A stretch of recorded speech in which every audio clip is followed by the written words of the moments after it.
Lieutenant general retired Faiz Hamid के खिलाफ court martial की कार्रवाई शुरू। Lieutenant general retired Faiz Hamid को फौजी तहवील में ले लिया गया। टॉप सिटी केस में सुप्रीम कोर्ट फैसले पर अमल दरामद करके मुकम्मल छानबीन की गई। टॉप सिटी केस में शिकायत का जायजा लिया गया। मुकम्मल तहकीकात की रोशनी में lieutenant general retired Faiz Hamid के खिलाफ मुनासिब कार्रवाई का आगाज किया गया। रिटायरमेंट के बाद भी lieutenant general retired Faiz Hamid Pakistan army act के खिलाफ वर्जी के मरतकब करार पाए। फील्ड जनरल कोर्ट मार्शल का अमल शुरू कर दिया गया है। ISPR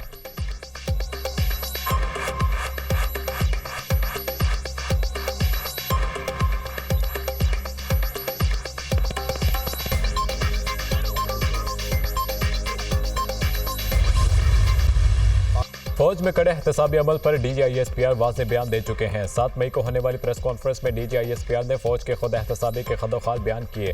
फौज में खुद एहतसाबी एक कड़ा, सख्त, शिफाफ और खुदकार अमल है जो हर वक्त जारी रहता है। जितना बड़ा ओहदा उतनी बड़ी जिम्मेदारी। हमें अपने खुद एहतसाबी के निज़ाम पर फख्र है। DG/ISPR की 7 मई को होने वाली प्रेस कॉन्फ्रेंस।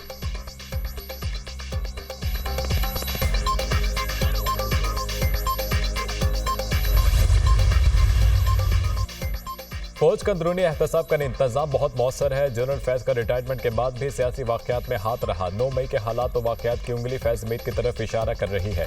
9 मई में मुदाखलत की बात दुरुस्त है तो ये अकेले फैज हमीद का काम नहीं होगा। आर्मी चीफ के तैनाती के वक्त फैज हमीद ने नून लीग की क़यादत से रब्ता किया था। जनरल बाजवा ने रिटायरमेंट से चंद दिन कबल फैज हमीद का साथ छोड़ दिया था।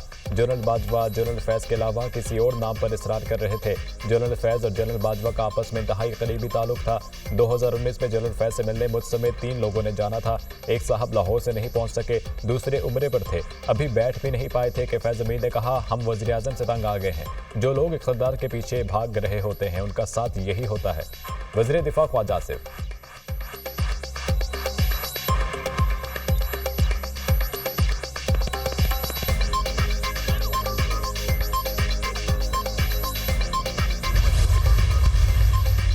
पाक फौज में एहतसाब का अमल बहुत मजबूत है। फैज हमीद को तहवील में लेने से लग रहा है कुछ चीज़ें साबित हो चुकी हैं। ऐसा नहीं कि फैज हमीद को सिर्फ इंक्वायरी के लिए फौजी तहवील में लिया गया। सुप्रीम कोर्ट का हाउसिंग सोसाइटी से मुतालिक हुक्म था। ये इंक्वायरी हाउसिंग सोसाइटी के मामले पर हुई। हमें इस मामले में इसी हद तक ही महदूद रहना चाहिए। इस सेक्शन से इदारे पर एतमाद नहीं होगा। मुशीर वज़ीर आज़म राना सनाउल्लाह की गुफ्तगू।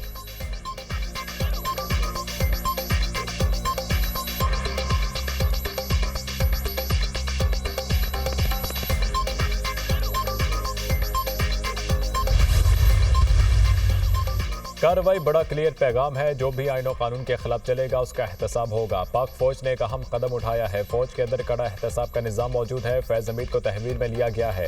मतलब हमारे तमाम तर खदशात दुरुस्त थे। 2018 इलेक्शन से पहले फैज हमीद ने सियासी जमात को प्रमोट किया। फैज हमीद ने आज इसका खमियाजा भुगत लिया। 2018 के मेन किरदार यही थे। लगता है फैज हमीद को मखसूस सियासी जमात के हवाले से चीज़ सामने आई है। मखसूस सियासी जमात के साथ फैज हमीद का ताल्लुक था।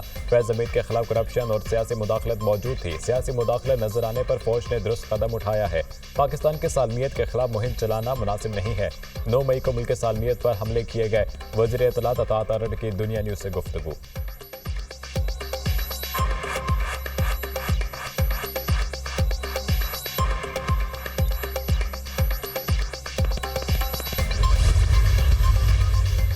देर आयद दुरुस्त आयद, ये शुरुआत है। अभी बहुत बड़े बुत गिरने हैं। मामला बहुत दूर तक जाएगा। 9 मई वालों को पुष्ट पनाही करने वालों का भी एहतसाब होगा। फौज ने पैगाम दिया है मौजूदा क़यादत ईमानदार है। सिपा सलार को मुबारकबाद देता हूँ। जो नामुमकिन था वो मुमकिन कर दिखाया।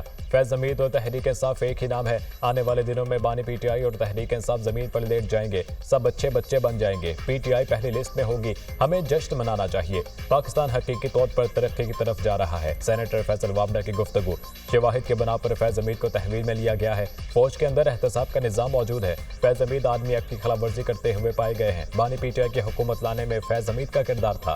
पीपल्स पार्टी रहनुमा कमर जमान कायदा।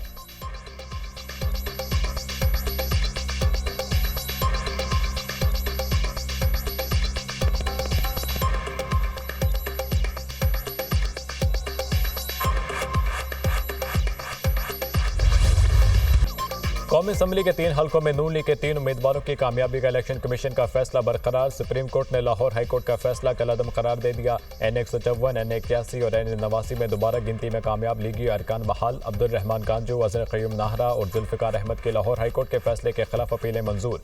सुप्रीम कोर्ट ने 2-1 की अक्सरियत से फैसला सुना दिया। इलेक्शन कमीशन आईनी इदारा और इज्जत का मुस्तहिक है। जजेस ने इलेक्शन कमीशन के सरबराह और मेंबरान से मुतालिक गैर जरूरी रिमार्क्स दिए।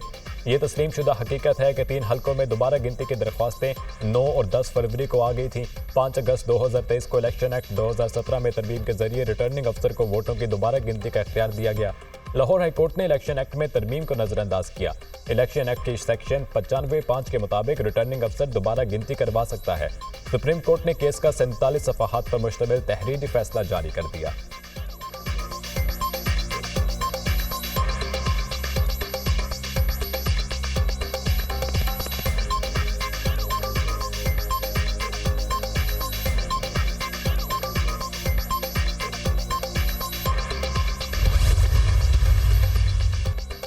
जस्टिस अकील अब्बासी का अक्सरियती फैसले से इख्तलाफ। हाई कोर्ट के फैसले में मुदाखलत की जरूरत नहीं। लाहौर हाई कोर्ट फैसले के खिलाफ अपीलें खारिज की जाती हैं। इलेक्शन कमीशन ने मुतादिद मुकदमात में इंतखाबी नताइज हतमी होने पर दरख्वास्तें खारिज की। जस्टिस अकील अब्बासी का फैसले से इख्तलाफ।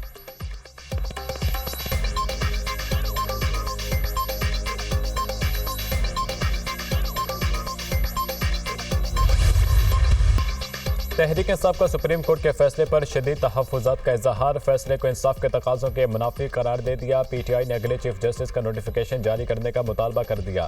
सुप्रीम कोर्ट ने नून लीग के MNAs की बहाली का फैसला दुरुस्त नहीं है। दोबारा गिनती के आड़ में हमारी जीत को शिकस्त में तब्दील किया जा रहा है।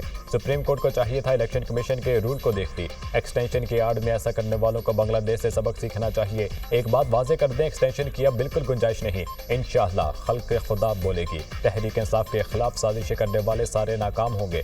चेयरमैन PTI बैरिस्टर गोहर की न्यूज़ कॉन्फ्रेंस। सुप्रीम कोर्ट का फैसला 8 फरवरी का एक तसलसल है। अवाम फॉर्म में 47 वालों को रिजेक्ट कर चुकी है।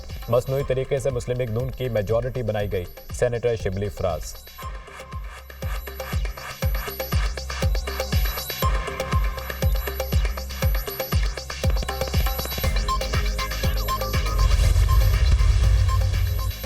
सुप्रीम कोर्ट ने PP 133 ननकाना साहब से राना मोहम्मद अरशद को भी बहाल कर दिया। सुप्रीम कोर्ट के फैसले से मुस्लिम लीग नून के उम्मीदवार राना मोहम्मद अरशद कामयाब करार। इलेक्शन कमीशन ने दोबारा गिनती के बाद 9 अप्रैल को राना अरशद की कामयाबी का नोटिफिकेशन जारी किया था। दोबारा गिनती में राना मोहम्मद अरशद को सुन्नी इत्तेहाद काउंसिल के उम्मीदवार राना आतिफ पर 2400 वोट की बढ़तरी हासिल हुई थी।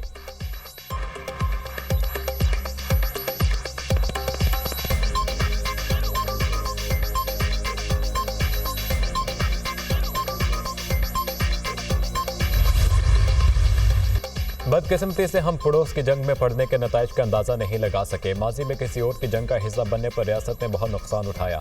1970 के बाद हमें तकसीम किया गया। हमें तकसीम करने के बाद पड़ोस की एक जंग में झोंका गया। आसानी है, मशरक़ी पाकिस्तान के बाद जो कुछ हुआ उसके आईने गवाह हैं। आज मोदी के देश में अक़लियतें महफूज नहीं। कायद-ए-आज़म ने भारत में अक़लियतों का मुस्तक़बिल देख लिया था। पाकिस्तान हमारा मुल्क है और हमने मिलकर इसे मजबूत और खुशहाल बनाना है।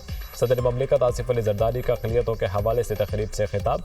पाकिस्तान खप्पे का नारा भी लगाया।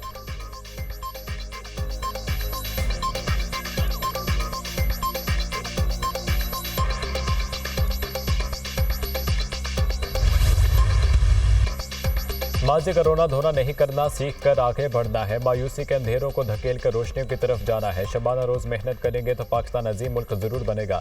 नौजवानों को वसाइल मुहैया कर दिए तो नौजवान मुल्क को अजीम ममलिकत बनाएंगे। अगर नौजवानों को चीन जैसे मौके मिले तो खुशहाली का इनकलाब ला सकते हैं। ज़राअत की पैदावार बढ़ाने के लिए बच्चों को चीन से ट्रेनिंग दिलवाएंगे। नौजवान नस्ल मुल्क की तकदीर बदल सकती है। मेरिट पर 10 लाख बच्चों को स्मार्टफोन देंगे।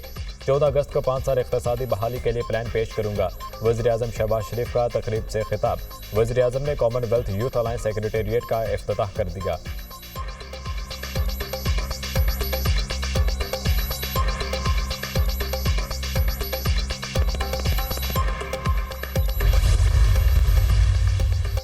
बानी PTI और बुशरा बीबी के खिलाफ 190 मिलियन पाउंड रेफरेंस की समाअत 15 अगस्त तक मुलतवी कर दी गई। नैब के तफ्तीशी अफसर मियां उमर नदीम पर फिर जिरह ना हो सकी। बानी PTI और बुशरा बीबी ने रेफरेंस से मुतालिक दरख्वास्त अदालत में दायर कर दी। एहतसाब अदालत ने फरीकैन के दलाइल सुनने के बाद बानी PTI और बुशरा बीबी की दरख्वास्त खारिज कर दी। रेफरेंस में कुल 59 गवाहान में से 35 बयान रिकॉर्ड करा चुके।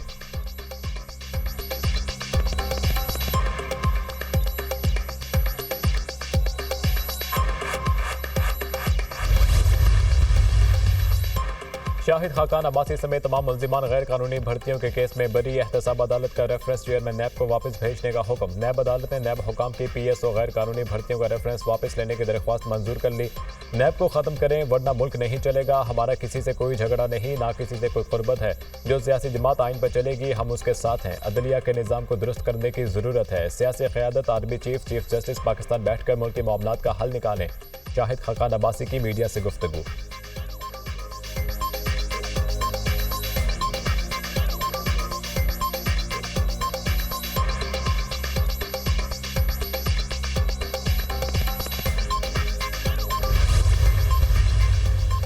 हुकूमत को 45 दिन दिए हैं, देखते हैं महंगाई कितनी कम होती है। हुकूमत ने मुआहदे पर अमल दरामद ना किया तो फिर इस्लामाबाद में दाखिल होंगे। अपने कारकुनों को नहीं रोक सकूंगा। PDM को हुकूमत में मुल्क का बुरा हाल हो गया। गरीब आवाम पर जुल्म किया जा रहा है। हुक्मरान आवाम पर टैक्सेस अपनी मनात में इजाफा कर रहे हैं। IPPs के साथ मुआहदे खत्म किए जाएं। IPPs के मुआहदों में तमाम हुकूमतें शामिल हैं। IPPs के मुआहदे अवाम के सामने लाए जाएं। अमीर जमात इस्लामी हाफिज नईमुर रहमान का पेशावर में जलसे से खिताब।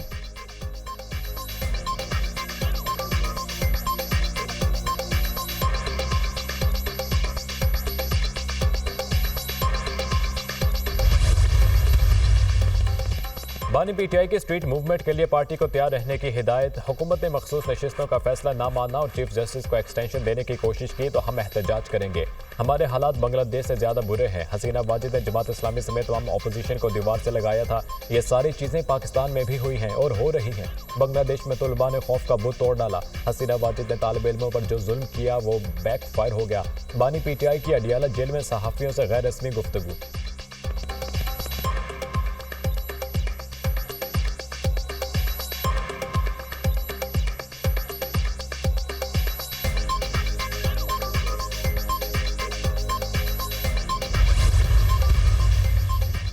मस्तूंग में हमलावरों की गाड़ी पर firing. Deputy commissioner Panjgur Zakir Ali Baloch जाम हक नेशनल पार्टी के ज़िले चेयरमैन अब्दुल मालिक जान जख्मी हो गए। इमदादी टीमों ने लाश और जख्मी को अस्पताल मुंतकिल कर दिया। फायरिंग का वाक़या मस्तूंग के इलाके खड़कोचा में पेश आया। वज़ीर-ए-आज़म शहबाज शरीफ, वज़ीर आला बलोचिस्तान और वज़ीर दाखिला सिंध की हमले की शदीद मज़म्मत और अफसोस का इजहार। वज़ीर-ए-आज़म ने कहा वाक़े में मुलव्विस अफराद की जल्द निशानदही करके उन्हें करार वाक़ई सजा दिलवाई जाएगी। दहशतगर्दों का आखिरी हद तक पीछा करेंगे। वज़ीर आला सरफराज बुगटी, दहशतगर्दों के अज़ाइम को खाक में मिलाने के लिए हमें मुत्तहिद होना पड़ेगा। वज़ीर दाखिला सिंध।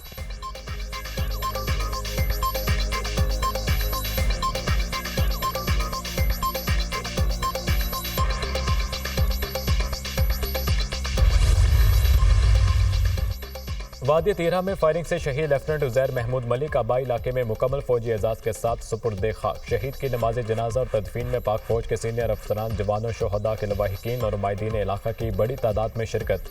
हमारे बहादुर शोहदा की कुर्बानियाँ दहशतगर्दी के खिलाफ हमारे अज़्म को मजीद मजबूत करती हैं। ISPR। सदर ममलिकत के लेफ्टिनेंट उज़ैर महमूद शहीद के घर आमद। लवाहिकीन से इज़हार ताज़ियत। शहीद के साले सवाब के लिए दुआ। लेफ्टिनेंट उज़ैर महमूद को मुल्क की दिफा के लिए जान का नजराना पेश करने पर खिराज अक़ीदत पेश। उज़ैर शहीद ने ख़वारजी दहशतगर्दों का मुकाबला करते हुए जाम शहादत नोश किया। दहशतगर्दी के जड़ से खात्मे के लिए पुराज़्म है। सदर ममलिकत आसिफ अली जरदारी।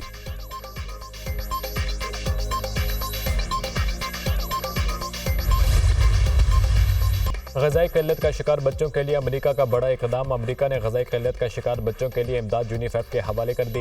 यूनिसेफ के वेयर हाउस को पोर्ट कासिम के इलाके में मुंतकिल करने की तकरीब में इमदाद हवाले की गई। वज़ीर आला सिंध मुराद अली शाह ने तकरीब से खिताब करते हुए कहा कि सिंध हुकूमत यूनिसेफ और USAID के ताउन से ग़ज़ाई क़िल्लत का मुकाबला करने के लिए इक़दाम कर रही है। अमरीकी सफ़ीर डॉन ब्रूम ने कहा अमरीका पाकिस्तान के साथ पहले दिन से इमदादी सरगर्मियों में शामिल है।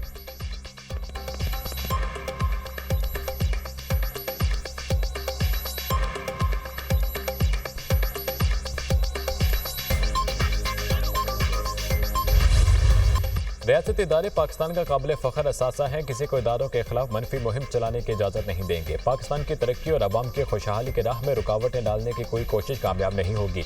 वज़ीर दाखिला की गुफ्तगू। मोहसिन नकवी से MQM के चेयरमैन खालिद मकबूल सिद्दीकी की मुलाकात। रियासती इदारों के खिलाफ शरंगेज़ प्रोपेगेंडे की शदीद अल्फाज में मज़म्मत। पाकिस्तान की खातिर सबको बाहमी इत्तेहाद और इत्तफाक से चलने की ज़रूरत है। खालिद मकबूल सिद्दीकी। वज़ीर दाखिला से JUI के सेक्रेटरी जनरल अवैस नूरानी की भी मुलाकात। बाहमी दिलचस्पी के अमूर, मजहबी हम आहंगी और भाईचारे को फ़रोग़ देने पर तबादला ख्याल।